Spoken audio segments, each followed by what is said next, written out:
Ang wakas ay malapit na. Nang higit pa sa ating naiisip. Sa mga panahong nakalipas, bago pa ang paglalang sa mundo, ang isang tunggalian ay nagsimula na. Isang tunggalian sa pagitan ng dalawang kapangyarihan. Isang tunggalian sa pagitan ng mabuti at masama. Isang tunggalian na magpapabago sa takbo ng panahon. Ito ang malaking tunggalian.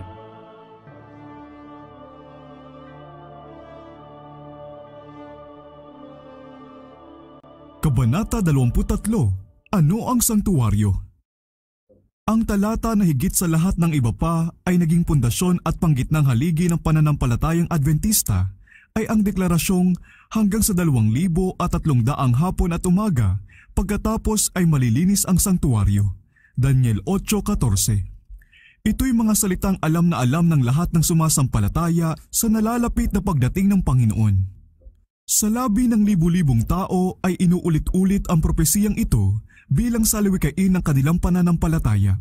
Nadama ng lahat na sa mga pangyayaring inihula roon nakasalalay ang kanilang mga pinakamaningning na inaasahan at pinakaiingatang pag-asa. Ang mga araw na ito ukol sa hula ay naipakita ng magtatapos sa taglagas ng taong 1844. Katulad ng iba pa sa daigdig ng Kristyanismo, ang mga Adventista noon ay naniniwala na ang lupa o kaya'y ang ilang bahagi nito ay siyang santuwaryo. Ang pagkaunawa nila sa paglilinis ng santuwaryo ay ang paglinis sa lupa sa pamamagitan ng apoy ng huling dakilang araw at ito'y mangyayari sa ikalawang pagparito. Kaya nasabi nilang si Kristo'y babalik sa lupa noong taong 1844. Ngunit lumipas ang panahong itinakda nila at ang Panginoon ay hindi napakita. Alam ng mga mananampalataya na ang salita ng Diyos ay hindi maaaring magkamali. Baka ang paliwanag nila sa hula ang may mali, ngunit nasaan ang pagkakamali? Marami ang padalos-dalos na pumutol sa buhol ng suliraning ito sa pamamagitan ng pagtatakwil na ang 2,300 araw ay nagtapos noong taong 1844. Wala silang maibigay na katwiran dito maliban sa hindi pagdating ni Kristo sa panahong inaasahan nila siya. Kanilang ikinatwiran na kung ang mga araw ukol sa hula ay nagtapos nga noong taong 1844, si Kristo ay dumating na sana upang linisin ang santuwaryo sa pamamagitan ng paglilinis ng lupa sa apoy. At dahil hindi siya dumating, hindi maaaring natapos na ang araw na iyon. Ang tanggapin ang palagay na ito ay nangangahulugang pagtatakwil sa unang pagbilang ng mga panahong ukol sa hula. Ang 2,300 araw ay nasumpungang nagpasimula noong magkabisa ang utos ni Artaxerxes na panumbalikin at itayo ang Jerusalem noong taglagas ng taong 457 BC. Nang kunin ito bilang pinakasimula, nagkaroon ng ganap na pagkakatugma sa pag-ukol ng lahat ng pangyayaring inihula sa paliwanag ng panahong iyon na nasa Daniel 9:25 hanggang 27. Ang 69 na sanglinggo, ang unang 483 taon ng 2,300 taon ay dapat makaabot sa Mesiyas na siyang pinahiran at ang pagkakabautismo at pagkakapahid ng Banal na Espiritu kay Kristo noong 27 AD ay tumpak na tinupad ang detalye. Sa kalagitnaan ng ika-70 sanglinggo, ang Mesiyas ay mahihiwalay. 3 taon pagkatapos ng kanyang bautismo, si Kristo ay ipinako sa krus noong tagsibol ng 31 AD. Ang 70 sanglinggo o 470 taon ay tanging nauukol sa mga Hudyo. Sa pagtatapos ng panahong ito, tinataka ng bansang ito ang pagtatakwil kay Kristo sa pamamagitan ng pag-uusig sa kanyang mga alagad at ang mga apostol ay pumunta sa mga hintil noong 34 na AD. Dahil natapos na noon ang unang 470 taon ng 2,300 taon, 1,810 taon na lang ang matitira. Mula 34 na AD, ang 1,810 taon ay papatak sa taong 1844. Kung magkagayon, sabi ng anghel, ay malilinis ang sanktuaryo. Ang lahat ng naunang mga detalye ng hula ay walang dudang natupad sa panahong itinakda. Sa ganitong pagbilang, ang lahat ay malinaw at nagkakaayon, maliban nga lamang sa wala silang nakitang anumang pangyayaring naganap noong taong 1844 na tumutugon sa paglilinis ng sangtuwaryo. Ang itanggi na ang 2,300 araw ay nagtapos na sa panahong iyon ay paggulo sa buong paksa at pagtatakwil sa mga paniniwalang naitatag na sa pamamagitan ng mga hindi nagkakamaling katuparan ng hula. Ngunit pinangunahan ng Diyos ang kanyang bayan sa dakilang kilusang Adventista. Ang kanyang kapangyarihan at kaluwalhatian ay pumatnubay sa gawain at hindi niya papayagan na ito'y matapos sa karimlan at kabiguan, na ito'y hamakin bilang isang huwad at panatikong katuwaan. Hindi niya hahayaang mabalot sa pag-aalinlangan at kalabuan ang kanyang salita. Bagaman marami nang tumalikod sa una nilang pagbilang ng mga panahong ukol sa hula, at pinasinungalingan ang katumpakan ng kilusang batay dito, ang iba naman ay ayaw talikuran ang mga katwiran ng pananampalataya at karanasang pinatutunayan ng kasulatan at ng patotoo ng Espiritu ng Diyos. Sila'y naniniwala na sinunod nila ang mga tamang prinsipyo ng pagpapaliwanag sa kanilang pag-aaral ng mga hula, na tungkulin nila ang panghawakang matibay ang mga katotohanang nakamit na at ipagpatuloy pa ang ganong ding hakbangin ng pagsasaliksik ng Biblia. Sa taimtim na pananalangin ay muli nilang sinuri ang paninindigan nila at pinag-aralan ang mga kasulatan para makita ang kanilang pagkakamali. At nang wala silang makitang pagkakamali sa kanilang pagbilang ng mga panahong ukol sa hula, nahimok silang mas masinsinang pangsuriin ang paksa tungkol sa sangtuwaryo. Sa kanilang pagsisiyasat ay nalaman nilang walang patunay sa kasulatan na umaayon sa karaniwang paniniwala na ang lupa raw ang siyang sangtuwaryo, kundi natuklasan nila sa Biblia ang isang buong paliwanag tungkol sa paksa ng sangtuwaryo, sa likas, kinaroroonan at mga paglilingkod nito. Ang patotoo ng mga banal na manunulat ng kasulatan ay napakalinaw at talagang sapat, anupat wala ng sukat na ipag-aalinlangan pa ukol sa mga bagay nito. Ang sabi ni Apostol Pablo sa sulat sa mga Hebreo, "Ngayon, maging ang unang tipan ay nagkaroon ng mga alituntunin sa pagsamba at ng isang panglupang sangtuwaryo. Sapagkat inihanda ang unang tabernakulo na kinaroroonan ng ilawan, dulang at ng tinapay na handog, ito ay tinatawag na dakong banal. Sa likod ng ikalawang tabing ay ang tabernakulo na tinatawag na dakong kabanal-banalan. Dito ay nakatayo ang isang gintong dambana ng insenso at ang kaba ng tipan na ang paligid ay nababalutan ng ginto na siyang kinaroroonan ng sisidlang ginto na kinalalagyan ng mana at ang tungkod ni Aaron na namulaklak at ang mga tapyas na bato ng tipan.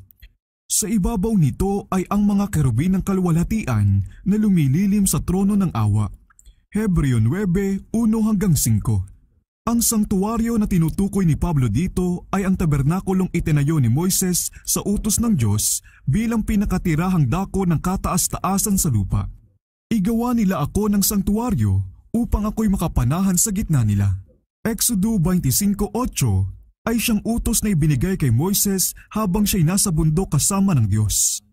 Ang mga Israelita noon ay naglalakbay sa ilang, at ang tabernakulo ay sadyang niyari para ito'y maaaring mailipat-lipat kung saan mang lugar, gayon may ito'y isang kayarian na talagang napakaganda. Ang mga dingding nito ay binubuo ng mga tablang patayo na binabalutan ng husto ng ginto at ikinakabit sa mga patungang pilak, samantalang ang bubong naman ay binubuo ng hilera ng mga kortina o tabing. Ang sa labas ay yari sa balat ng hayop at sa pinakaloob ay yari sa pinong lino na magandang nabuburdahan ng mga anyo ng kerubin. Bukod sa bulwagan sa labas na kinaroroonan ng dambana ng handog na sinusunog, ang tabernakulo mismo ay binubuo ng 2 silid na tinatawag na banal at kabanal-banalang dako na pinaghihiwalay ng isang mamahalin at magandang kortina o tabing. May ganong ding tabing na nagsasara sa pasukan ng unang silid. Sa gawing timog ng dakong banal ay naroon ang ilawan na may 7 sanga na nagbibigay liwanag sa sangtuwaryo sa araw at gabi. Sa hilaga naman ay nakalagay ang hapag ng tinapay at sa harapan ng tabing na naghihiwalay sa banal at kabanal-banalang dako ay naroon ang gintong dambana ng insenso na mula rito'y pumapailang lang araw-araw sa harapan ng Diyos ang mabangong usok kasama ang mga panalangin ng Israel. Sa kabanal-banalang dako ay nakalagay ang kaban, isang kahon na yari sa mamahaling kahoy na binalutan ng ginto na siyang taguan ng 2 tapyas na bato na pinagsulatan ng Diyos ng 10 utos. Sa ibabaw ng kaban ay ang luklukan ng awa na siyang pinakatakip ng banal na kahon, isang napakagandang piraso ng kahusayan sa pagyari na pinatunga ng 2 kerubin na ang bawat isa'y nasa magkabilang dulo, parehong gawa sa purong ginto. Sa silid na ito nahahayag ang banal na presensya sa ulap ng kaluwalhatian sa pagitan ng 2 kerubin.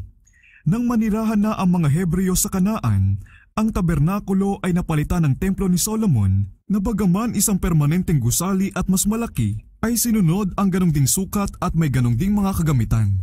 Sa ganitong hitsura na malagi ang sangtuwaryo, maliban noong ito'y mawasak sa kapanahunan ni Daniel, hanggang noong lubusang wasakin ito ng mga Romano noong 70 AD. Ito lamang ang sangtuwaryong lumitaw sa lupa na ipinagbibigay alam ng Biblia. Ito ang sinasabi ni Pablong sangtuwaryo ng unang tipan. Ngunit wala bang sangtuwaryo ang bagong tipan?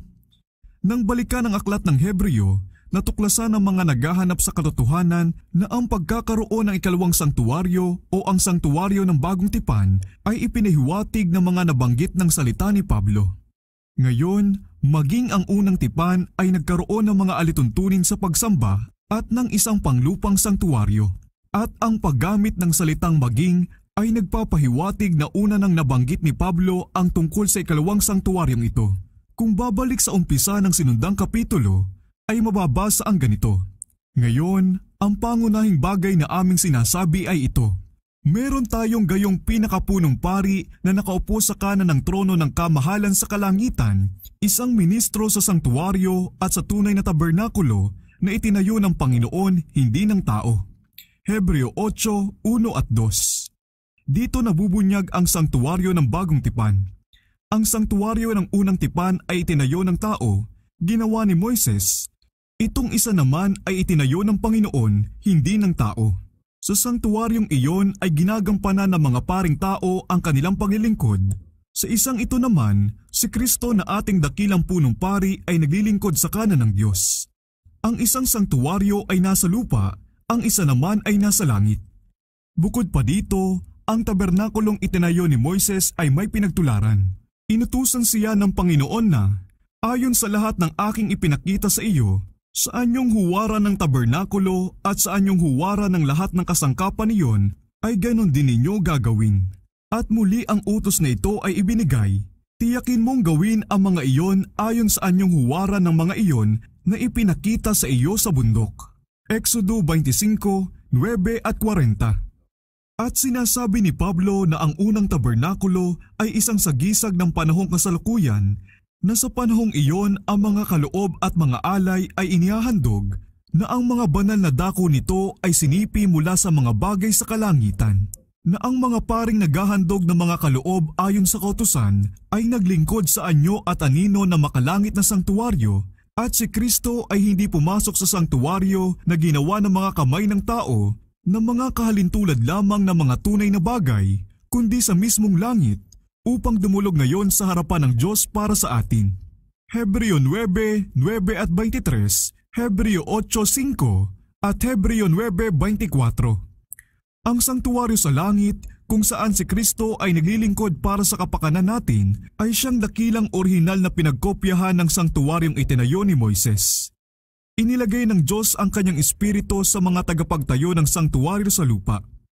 Ang masining na kakayahang natanghal sa pagtatayo nito ay isang kapahayagan ng banal na karunungan. Ang hitsura ng mga dingding ay parang malalakit buong ginto na ibinabalik sa lahat ng direksyon ang liwanag ng 7 ilaw ng gintong ilawan. Ang hapag ng tinapay, ang dambana ng insenso ay kumikinang na gaya ng pinakintab na ginto. Ang mariringal na kortinang bumubuo sa kisame na binurdahan ng mga anyo ng mga anghel na kulay asul, ube at pula ay dumagdag sa ganda ng tanawin. Sa kabila naman ng ikalawang tabing ay ang banal na Shekinah, ang nakikitang kapahayagan ng kaluwalhatian ng Diyos na sa harapan nito'y walang iba kundi ang punong pari lamang ang maaaring makapasok ng buhay. Ang di matutularang karingalan ng tabernakulo sa lupa ay siyang nagpakita sa paningin ng tao sa kaluwalhatian na makalangit na templong iyon sa langit, kung saan si Kristo na tagauna natin ay naglilingkod para sa atin sa harapan ng trono ng Diyos. Ang tirahang lugar ng hari ng mga hari kung saan libo-libo ang naglilingkod sa kanya at laksa-laksa ang nakatayo sa harapan niya, Daniel 7:10, ang templong iyon napuspos ng kaluwalhatian ng walang hanggang luklukan na sa pagsamba ay nagtatakip ng kanilang mga mukha ang mga serafin na silang maningning na bantay nito ay nagkaroon ng malabo lamang na anino ng lawak at kaluwalhatian nito sa pinakamaringal na gusaling naitayo ng mga kamay ng tao. Gayunmay ang mahalagang katotohanan na tungkol sa sangtuwaryo sa langit at sa mga dakilang gawaing isinusulong doon para sa katubusan ng tao ay itinuturo ng sangtuwaryo sa lupa at ng mga paglilingkod nito. Ang mga banal na dako ng sangtuwaryo sa langit ay kinakatawanan ng dalawang silid ng sangtuwaryo sa lupa. At nang sa pangitain ay payagan si Apostol Juan na makita ang templo ng Diyos sa langit, nakita niya doon ang 7 nagniningas na ilawan ng apoy sa harapan ng trono. Apokalipsis 4:5. Nakita niya ang isang anghel na may hawak ng isang gintong lalagyan ng insenso at binigyan siya ng maraming insenso upang idagdag ito sa mga panalangin ng lahat ng mga banal sa ibabaw ng damba ng ginto na nasa harapan ng trono. Apokalipsis 8:3. Dito'y pinayagan ang propeta na makita ang unang silid ng sangtuwaryo sa langit at nakita niya doon ang 7 nagniningas na ilawan ng apoy at ang damba ng ginto na kinakatawanan ng gintong ilawan at ng dambana ng insenso sa sangtuwaryo sa lupa. Muling nabuksan ang templo ng Diyos, Apokalipsis 11:19, at siya'y tumingin sa loob ng tabing doon sa kabanal-banalan. Dito ay nakita niya ang kaba ng kanyang tipan na kinakatawanan ng banal na kahon na ginawa ni Moises para paglagyan ng kautusan ng Diyos. Sa gayon, yung mga nag-aaral sa paksang ito ay nakatagpo ng hindi matututulang patunay na meron ngang sangtuwaryo sa langit. Ginawa ni Moises ang sangtuwaryo sa lupa ayon sa huwarang ipinakita sa kanya. Itinuturo ni Pablo na ang huwarang iyon ay siyang tunay na sangtuwaryo na nasa langit, at si Juan ay nagpapatunay na nakita niya iyon sa langit. Ang templo sa langit ay siyang tirahang dako ng Diyos, ang kanyang trono ay nakatatag sa katuwiran at katarungan. Sa kabanal-banalang dako ay naroon ang kanyang kautusan, ang dakilang alituntunin ng katuwiran na susuri sa buong sangkatauhan. Ang kaba na pinagtatabihan ng mga tapyas ng kautusan ay tinatakpan ng luklukan ng awa na sa harapan nito'y isinasamo ni Kristo ang kanyang dugo para sa makasalanan. Ganyan inilalarawan ang pagsasanib ng katarungan at kaawaan sa panukala ng pagtubos sa tao. Ang pagsasanib na ito ay may isip lamang ng walang hanggang karunungan at may sasagawa lamang ng walang hanggang kapangyarihan. Ito'y pagsasanib na pumuno sa buong kalangitan ng pagkamangha at pagsamba. Ang mga kerubin ng sangtuwaryo sa lupa na magalang na nakamasid sa luklukan ng awa ay kumakatawan sa sabik na pagmamasid ng buong hukbo ng kalangitan sa gawain ng pagtubos. Ito ang hiwaga ng kaawaan na gustong mamasdan ng mga anghel na ang Diyos ay maaaring maging makatarungan samantalang pinapawalang sala niya ang nagsisising makasalanan at pinanunumbalik ang kanyang pakikipag-ugnayan sa sangkatauhang nagkasala na kaya ni Kristong yumukod upang hanguin ang hindi mabilang na karamihan mula sa kalaliman ng pagkapahamak at bihisan sila ng napakalinis na kasuotan ng sarili niyang katuwiran upang makasama ng mga anghel na hindi nagkasala at manahan sa harapan ng Diyos magpasawalang hanggan. Ang gawain ni Kristo bilang tagapamagitan ng tao ay itinanghal sa napakagandang hulang iyon ni Propeta Zacarias tungkol sa kanya na ang pangalay sanga. Ang sabi ng propeta, siya ang magtatayo ng templo ng Panginoon at siya'y magtataglay ng karangalan at siya'y uupo at mamumuno sa kanyang trono o ng Ama. At siya'y magiging pari sa kanyang trono at ang payo ng kapayapaan ay nasa pagitan nila. Zacarias 6:12-13. Siya ang magtatayo ng templo ng Panginoon. Sa pamamagitan ng kanyang sakripisyo at pamamagitan, si Kristo ay parehong pundasyon at tagapagtayo ng iglesia ng Diyos. Itinuturo siya ni Apostol Pablo bilang batong panulok. Sa kanya ang buong gusali ay nakalapat na mabuti at lumalaki tungo sa pagiging isang banal na templo sa Panginoon na sa kanya, sabi niya, kayo rin ay magkasamang itinatayo upang maging tahanan ng Diyos sa Espiritu. Efeso 2:20-22. Siya'y magtatayo ng karangalan. Kay Kristo nauukol ang kaluwalhatian ng pagtubos para sa nagkasalang lahi. Sa buong walang hanggang panahon, ang awit ng mga natubos ay Doon sa umibig sa atin at sa nagpalaya sa atin mula sa ating mga kasalanan sa pamamagitan ng kanyang dugo, sumakanya ang kaluwalhatian at ang paghaharing magpakailanman. Apokalipsis 1:5-6. Siya'y uupo at mamumuno sa kanyang trono, at siya'y magiging pari sa kanyang trono. Hindi pa ngayon sa kanyang trono ng kaluwalhatian, ang kanyang kaluwalhatian ay hindi pa nagsisimula. Hanggat hindi pa natatapos ang kanyang gawain bilang tagapamagitan, ay hindi pa rin ibibigay sa kanya ng Panginoong Diyos ang trono ng kanyang amang si David, isang kahariang hindi magwawakas. Lucas 1:32-33. Bilang pari, si Kristo ay nakaupo ngayon kasama ng kanyang ama sa kanyang trono. Apokalipsis 3:21. Sa trono, kasama ng isang walang hanggan, mag-isang lumitaw ay siya na pinasa ng ating mga karamdaman at dinala ang ating mga kalungkutan. Isaiah 53:4. Na tinukso sa lahat ng mga paraan, gaya rin naman natin, gayon may walang kasalanan, upang siya'y makasaklolo sa mga tinutukso. Hebreo 4:15 at 2:18. Kung ang sino man ay magkasala, tayo ay may tagapagtanggol sa harapan ng Ama. 1 Juan 2:1. Ang ginagamit niya sa pamamagitan ay yung tinusok at durog na katawan, isang buhay na walang dungis. Ang nasugatang kamay, ang tinusok na tagiliran, ang napinsalang mga paa ay nagsusumamo para sa nagkasalang tao na ang katubusan ay binili sa gayong walang halaga. At ang payo ng kapayapaan ay nasa pagitan nila. Ang pag-ibig ng Ama, na gaya rin sa anak, ay siyang bukal ng kaligtasan para sa napariwarang lahi. Ang sabi ni Jesus sa kanyang mga alagad bago siya umalis, "Hindi ko sinasabi sa inyo na ako'y hihingi sa Ama para sa inyo, sapagkat ang Ama mismo ang nagmamahal sa inyo." Juan 16:26-27. Kay Kristo ay pinagkasundo ng Diyos ang sanglibutan at ang kanyang sarili. 2 Corinto 5:19. At sa pangangasiwa ng sangtuwaryo sa itaas, ang payo ng kapayapaan ay nasa pagitan nila.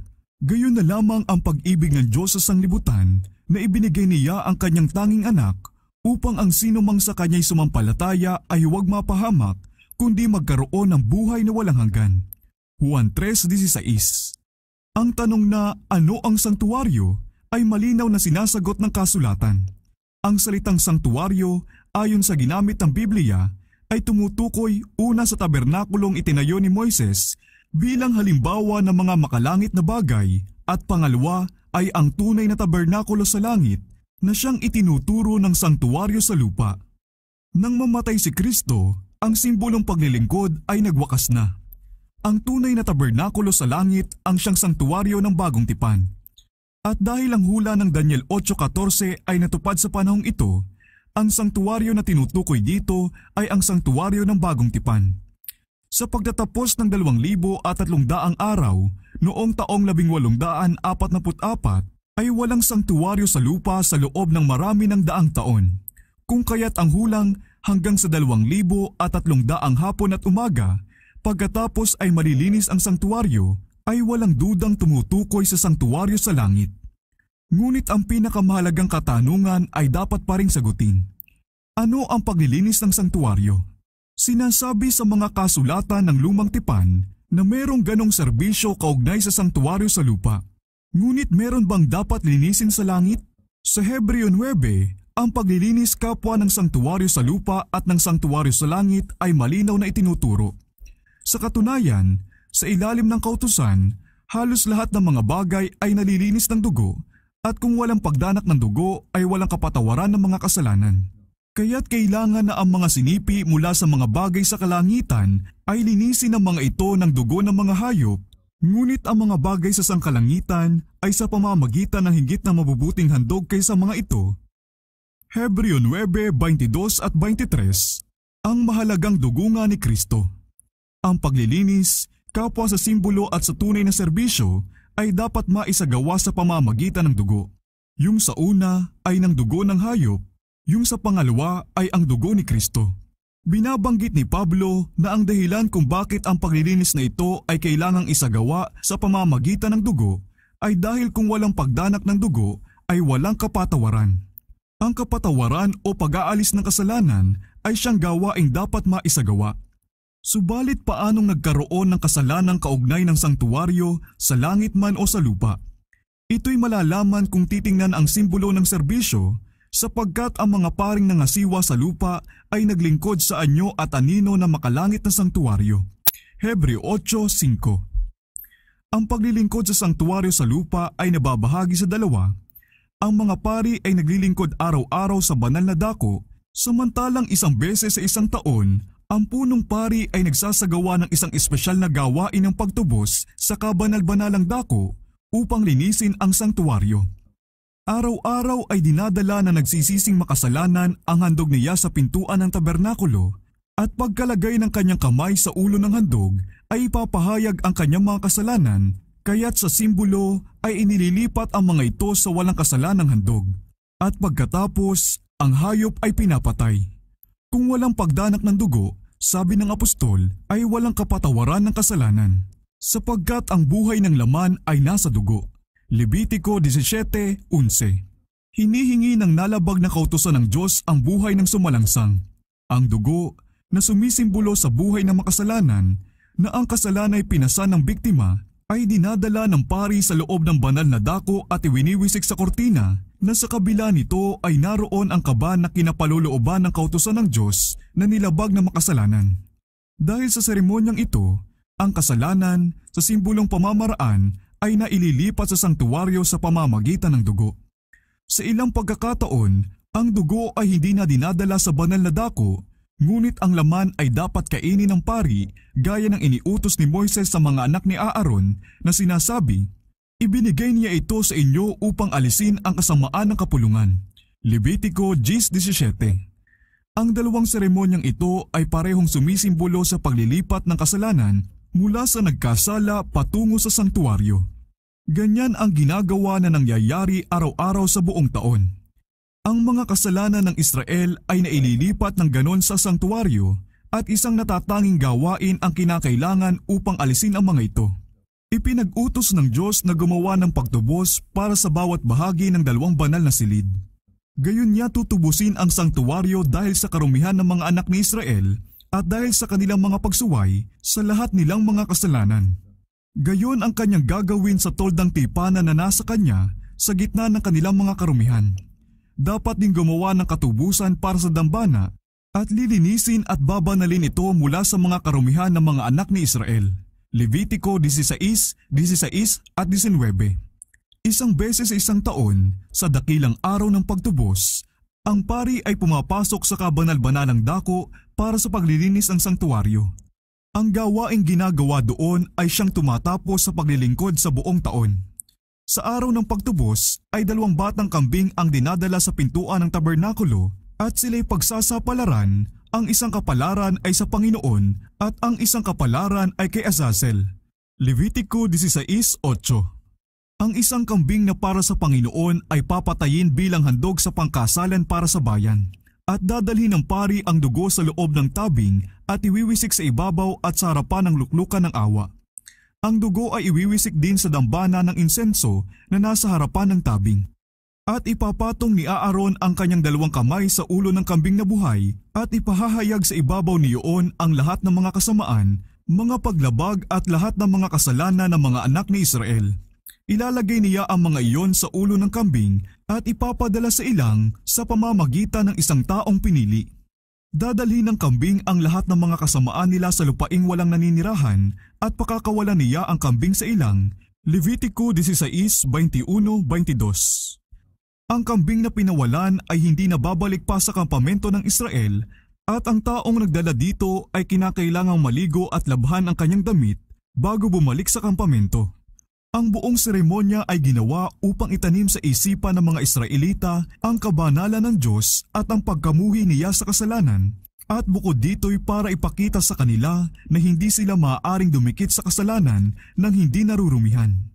Bawat tao ay kinakailangang papagdalamhatiin ang kanyang kaluluwa habang nangyayari ang gawain ito ng pagtubos. Ang lahat ng gawain ay dapat isa-isang tabi. At ang buong kapulungan ng Israel ay dapat gugulin ang araw na iyon sa taimtim na pagpapakumbaba sa harapan ng Panginoon na may pananalangin, pag-aayuno at malalim na pagsisiyasat ng puso. Ang mahalagang katotohanan na may kinalaman sa pagtubos ay itinuturo ng simbolong serbisyong ito. Isang kahalili ang tinatanggap bilang kapalit ng makasalanan, ngunit ang kasalanan ay hindi pa rin naaalis ng dugo ng hayop na pinatay. Kaya't isang paraan ang inilaan para ito'y mailipat sa sangtuwaryo. Sa pamamagitan ng pag-aalay ng dugo ay kinikilala ng makasalanan ang kapamahalaan ng kautusan, ipinahahayag ang kanyang kasalanan dahil sa paglabag at ipinahihiwatig ang kanyang pagnanasang mapatawad sa pamamagitan ng pananampalataya sa manunubos na darating, subalit hindi pa rin siya lubusang nakalaya sa hatol ng kautusan. Sa araw ng pagtubos, ang punong pari, pagkatanggap ng handog mula sa kapulungan, ay pupunta sa kabanal-banalang dako, dala ang dugo ng handog na ito at iwiniwisik ito sa luklukan ng awa, tapat na tapat sa ibabaw ng kautusan upang mabayaran ang mga hinihingi nito. Pagkatapos, dahil sa kanyang papel bilang tagapamagitan, ay kukunin niya ang mga kasalanan sa kanyang sarili at dadalhin palabas sa sangtuwaryo. Pagkapatong ng kanyang kamay sa ulo ng kambing na pakakawalan, ipahahayag niya ang lahat ng mga kasalanang ito, kaya't sa simbolong pamamaraan, inililipat niya ang mga ito mula sa kanyang sarili patungo sa kambing. Ang kambing na ngayon ang magdadala ng mga ito sa malayo at ang mga kasalanang ito'y ituturing na hiwalay na magpakailanman sa bayan. Ganyan ang paglilingkod na ginagawa sa anyo at anino na makalangit na bagay. At kung ano ang ginagawa sa simbolo ukol sa pangangasiwa ng sangtuwaryo sa lupa ay ginagawa sa totoong buhay ukol sa pangangasiwa ng sangtuwaryo sa langit.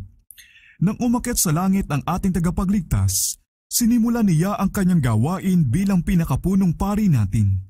Ang sabi ni Pablo, si Kristo ay hindi pumasok sa sangtuwaryo na ginawa ng mga kamay ng tao na mga kahalintulad lamang ng mga tunay na bagay, kundi sa mismong langit upang dumulog ngayon sa harapan ng Diyos para sa atin. Hebreo 9:24. Ang paglilingkod ng pari sa buong taon sa unang silid ng sangtuwaryo, sa kabila ng tabing na siyang pinakapintuan na naghihiwalay sa banal na dako mula sa bulwagan sa labas, ay kumakatawan sa gawain ng paglilingkod na sinimula ni Kristo noong siya'y umakyat sa langit. Gawain ng pari sa pang-araw-araw na paglilingkod ang iharap sa Diyos ang dugo ng handog na ukol sa kasalanan, pati na ang insenso na pumapailang lang kasama ang mga panalangin ng Israel. Sa ganong ding paraan ay isinasamo ni Kristo ang kanyang dugo sa harapan ng kanyang Ama para sa mga makasalanan at inihaharap din sa Ama kasama ng itinatanging bango ng sarili niyang katwiran ang mga panalangin ng mga mananampalatayang nagsisisi. Ganyan ang gawain ng paglilingkod sa unang silid ng sangtuwaryo sa langit. Doon sumunod kay Kristo ang pananampalataya ng kanyang mga alagad nang siya'y umakyat sa langit mula sa kanilang paningin. Dito nakasentro ang kanilang pag-asa. Sabi ni Pablo, taglay natin ito bilang isang tiyak at matibay na angkla ng kaluluwa, isang pag-asa na pumapasok sa loob ng sangtuwaryo sa kabila ng tabing na dooy naunang pumasok para sa atin si Jesus na naging pinakapunong pari magpakailanman.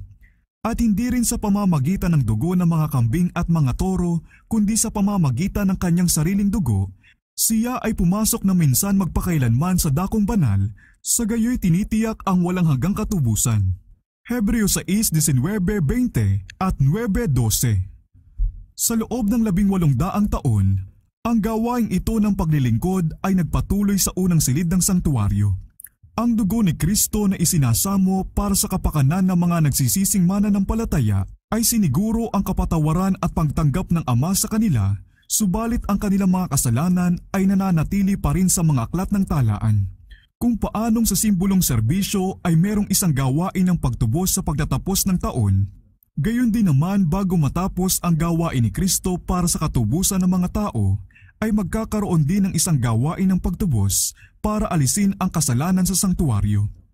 Ito ang gawaing nagsimula noong matapos ang 2,300 araw. Nang panahong iyon, ayon sa inihula ni Daniel na propeta, ang ating pinakapunong pari ay pumasok sa kabanal-banalang dako upang gawin ang huling bahagi ng kanyang banal na gawain, ang linisin ang sangtuwaryo. Kung paanong noong unang panahon, ang mga kasalanan ng bayan ay ipinapatong sa handog na pangkasalanan sa pamamagitan ng pananampalataya at sa pamamagitan ng dugo nito'y nalilipat sa makalupang sangtuwaryo sa simbolong pamamaraan, gayon din naman sa bagong tipan Ang mga kasalanan na nagsisisi ay napapatong kay Kristo sa pamamagitan ng pananampalataya at sa katunayan ay nalilipat sa sangtuwaryo sa langit. At kung paanong ang simbolong paglilinis ng sangtuwaryo sa lupa ay ginawa sa pamamagitan ng pag-aalis ng mga kasalanang dito'y dumungis, ganon din naman ang aktwal na paglilinis ng sangtuwaryo sa langit ay magaganap sa pamamagitan ng pag-aalis o pagpawi sa mga kasalanang nakatala roon. Datapwat bago ito maisagawa ay kailangan munang suriin ang mga aklat ng talaan upang malaman kung sino ang may karapatan sa mga kapakipakinabang na pagtubos ni Kristo dahil sa pagsisisi sa mga kasalanan at pagsampalataya sa Kanya. Kung gayon, ang paglilinis ng sangtuwaryo ay napapalooban ng isang gawain ng pagsisiyasat, isang gawain ng paghukom. Ang gawain ito ay dapat maisagawa bago dumating si Kristo para tubusin ang Kanyang bayan. Sapagkat siya'y dumating na, dala niya ang gantimpala upang gantihan ang bawat isa ayon sa Kanyang ginawa. Apokalipsis 22:12.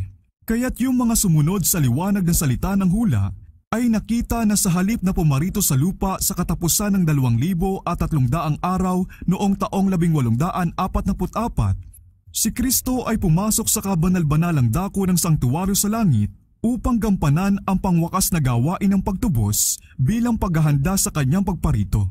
Nakita rin na kung ang handog na pangkasalanan ay tumutukoy kay Kristo bilang alay at ang punong pari ay kumakatawan kay Kristo bilang tagapamagitan, ang kambing na pinawawalan ay sumisimbolo naman kay Satanas na siyang pasimuno ng kasalanan na sa wakas ay papatungan ng mga kasalanan ng mga tunay na nagsisi. Kapag inalis na ng punong pari ang mga kasalanan sa sangtuwaryo sa bisa ng dugo ng handog na pangkasalanan, ipinapatong niya ang mga ito sa kambing na pakakawalan. Kapag inalis na ni Kristo sa bisa ng sarili niyang dugo ang mga kasalanan ng kanyang bayan mula sa sangtuwaryo sa langit sa katapusan ng kanyang paglilingkod, ipapatong niya ang mga ito kay Satanas na kapag iginawad na ang kaparusahan ay siyang magdadala ng huling kaparusahan. Ang kambing na pakakawalan ay dinadala sa isang lupaing hindi tinatahanan at ito'y hindi na muling babalik pa sa kapulungan ng Israel. Gayon din naman, si Satanas ay itataboy magpakailanman sa harapan ng Diyos at ng kanyang bayan at siya'y mawawala na sa kahuli-hulihang paglipol sa kasalanan at sa mga makasalanan.